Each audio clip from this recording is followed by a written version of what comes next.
It's been a week, and I guess I have been proven wrong, or not even proven wrong.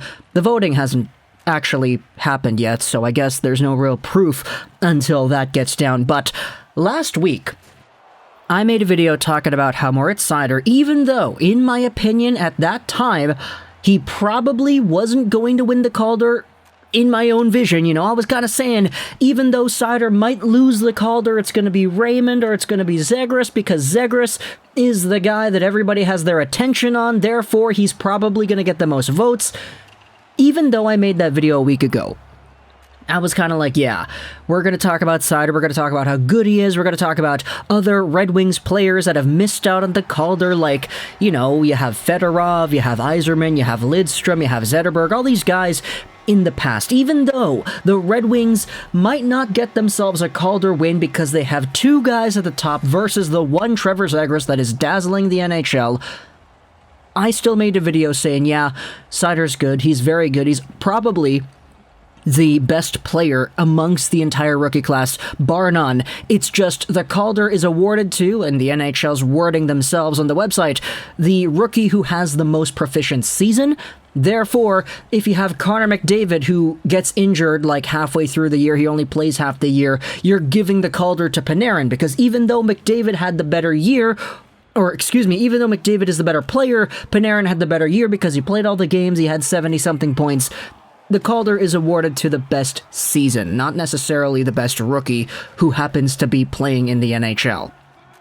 And so, I made that video last week, and I had a lot of people in the comments saying, you know what, Lego, you're making some good points over here, but I'm gonna have to disagree with you, because you take a look at where everything has gone down now. Moritz Seider, in just the past week, has given us so much fuel to add to the Calder conversation that all of a sudden the idea that I was saying a week ago, okay, Seider might be the best player amongst the rookie class, but he isn't necessarily having the best season, I think I might be completely wrong on that now. Firstly, when we recorded last week's video, I was recording it in the middle of the Red Wings and the Flyers game, the second one. That game happened to feature a very beautiful Moritz Seider snipe of a goal from the blue line. He just wrists it up and he goes top corner. Beautiful. Not only has he been sniping goals here and there, but he has been, as we said last week, killing penalties all by himself. He has gone out there and just taken the puck down into the opponent zone, bringing it back into his own zone. He is being a prime, textbook, penalty kill specialist. He's gone out there moving the puck as well, sending it up ice in a way that a lot of Red Wings defensemen could only dream of, and not to mention the reverse hits, especially the one on Kreider. It's some Seider on Kreider action right there the other night against the New York Rangers. Very nice to see.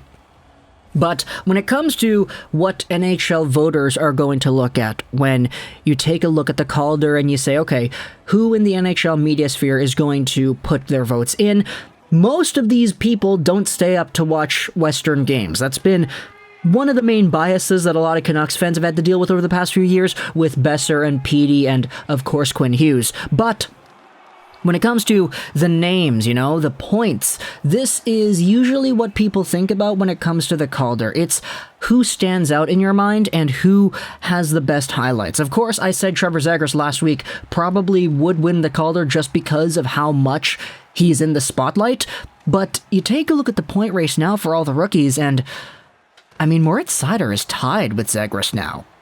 Seider has 35 points in 51 games played. Sure, it isn't the same 35-point in 45-game marker that Zegras has. Zegras actually has the highest points per game amongst all the draft class.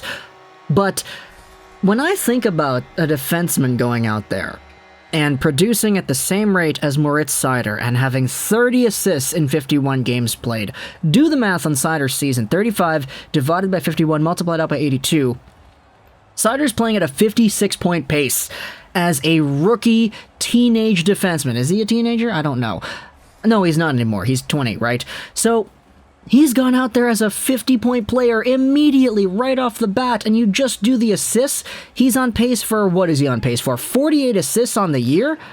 Trevor Zegras is at 22 assists right now.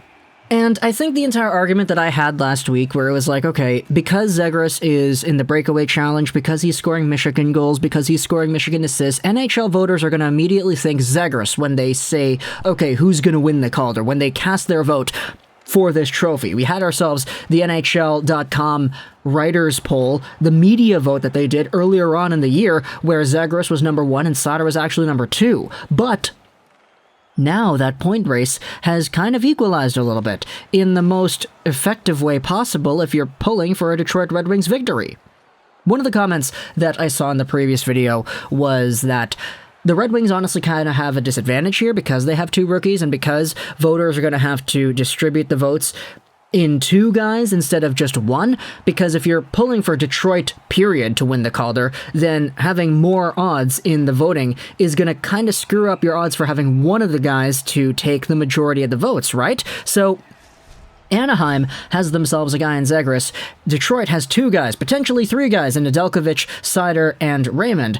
But for Seider to go out there in the past week and just show off all of his skills, you know, show off the true confidence that he has at the National Hockey League level, it's really starting to make me think, okay, as long as he continues on this pace, as long as he continues scoring beautiful wrist shot snipes, which admittedly, I can't really expect him to go out there and do that every night, but as long as he's able to play super well in his own zone as he has been, penalty kill shifts pretty much single-handedly, and do some pretty good reverse hits out there, I'm starting to think that Seider has a legit chance at winning the Calder over Trevor Zegras, especially if he continues scoring the same amount of points as Zegras does pretty much.